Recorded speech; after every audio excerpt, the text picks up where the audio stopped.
Khairunisa. Kita dari kelas 11 IPS 3 akan mempresentasikan tentang APBN dan APBD. Tujuan pembelajarannya yang pertama yaitu memahami pengertian, tujuan, dan fungsi dari APBN dan APBD.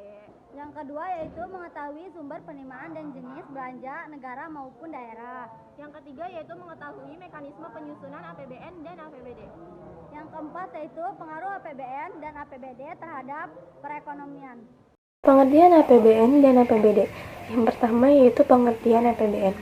Jadi APBN ini merupakan suatu daftar yang berisi rencana penerimaan dan pengeluaran negara Indonesia dalam jangka waktu 1 tahun terhitung dari tanggal 1 Januari sampai dengan tanggal 31 Desember yang ditetapkan oleh Presiden dan Dewan Perwakilan Rakyat Indonesia. Yang kedua adalah APBD. Jadi APBD ini adalah rencana keuangan tahunan pemerintah yang disetujui oleh Dewan Perwakilan Rakyat Daerah. APBD ditetapkan dengan peraturan daerah untuk masa berlaku selama 1 tahun anggaran, terhitung dari 1 Januari sampai 31 Desember. Selanjutnya, tujuan APBN dan APBD. Tujuan APBN memiliki tujuan sebagai pengeluaran dan penerimaan negara agar terjadi keseimbangan yang dinamis dalam melaksanakan kegiatan kenegaraan untuk meningkatkan produksi dan kesempatan kerja dalam rangka meningkatkan pertumbuhan ekonomi. Dan tujuan APBD memiliki tujuan sebagai pedoman pengeluaran dan pemerintahan penerimaan daerah agar terjadi keseimbangan yang dinamis dalam melaksanakan kegiatan kenegaraan untuk meningkatkan pertumbuhan ekonomi. Selanjutnya ada 6 fungsi APBN dan APBD. Yang pertama yaitu fungsi otorisasi. Jadi fungsi otorisasi ini mengandung arti bahwa anggaran negara menjadi dasar pemerintah untuk melaksanakan pendapatan dan belanja pada tahun yang bersangkutan.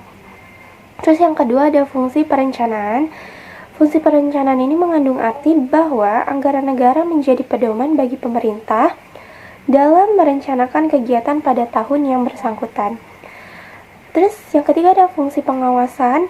Fungsi pengawasan ini mengandung arti bahwa anggaran negara menjadi pedoman untuk menilai apakah kegiatan penyelenggaraan pemerintah negara sesuai dengan ketentuan yang telah ditetapkan.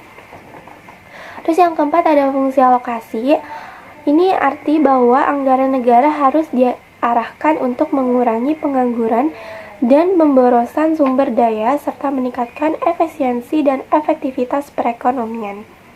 Terus yang kelima ada fungsi distribusi. Jadi ini adalah kebijakan anggaran negara harus memperhatikan rasa keadilan dan kepatutan. Terus yang terakhir ada fungsi stabilisasi. Jadi mengandung arti bahwa anggaran pemerintah menjadi alat untuk memelihara dan mengupayakan keseimbangan fundamental perekonomian. Dan berikutnya ada sumber penerimaan negara dan sumber penerimaan daerah. Sumber penerimaan negara yaitu ada pajak, penerimaan negara bukan pajak, bea, cukai, dan lain sebagainya. Sumber penerimaan daerah yaitu ada pajak daerah, distribusi daerah, bantuan keuangan, serta penerimaan lainnya. Selanjutnya ada pengeluaran negara. Jadi pengeluaran negara itu ada belanja pegawai, belanja barang, belanja modal, belanja bunga, belanja subsidi, belanja hibah, belanja bantuan sosial, belanja lain-lain, dan transfer ke daerah. Lalu ada pengeluaran daerah. Pengeluaran daerah ada belanja langsung dan belanja tidak langsung. Belanja tidak langsung itu terdiri atas belanja pegawai, belanja subsidi, belanja hibah, belanja bantuan sosial, belanja bagi hasil, belanja bantuan keuangan, dan belanja tidak terduga. Lalu ada belanja langsung. Belanja langsung itu terdiri atas belanja barang dan jasa, belanja modal, dan belanja bunga. Mekanisme penyusunan APBN. Pemerintah menyusun APBN lalu diajukan kepada DPR. Setelah itu RAPBN disidangkan. Jika hasil diterima, APBN dikembalikan untuk dilaksanakan di tahun berikutnya. Jika ditolak, maka menggunakan APBN sebelumnya. Selanjutnya adalah mekanisme penyusunan APBD. Jadi bupati atau wali kota ini menyusun RAPBD, lalu diajukan ke DPRD, setelah itu disidangkan. Jika hasil sidangnya itu diterima, maka akan diserahkan kepada Perda untuk dijadikan APBD tahun berikutnya. Tapi jika ditolak, itu akan menggunakan APBD tahun yang lalu untuk digunakan tahun berikutnya. Berikutnya ada pengaruh APBN dan APBD, yaitu meningkatkan pertumbuhan ekonomi, mendorong investasi masyarakat, memperluas lapangan kerja, melancarkan distribusi pendapatan, menstabilkan peredaran uang, menjadi alat kontrol bagi masyarakat terhadap kinerja pemerintah.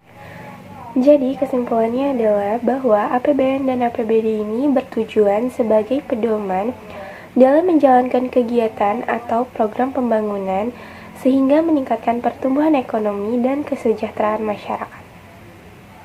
Demikian presentasi dari kami. Kurang lebihnya mohon maaf. Wassalamualaikum Warahmatullahi wabarakatuh. Yeay.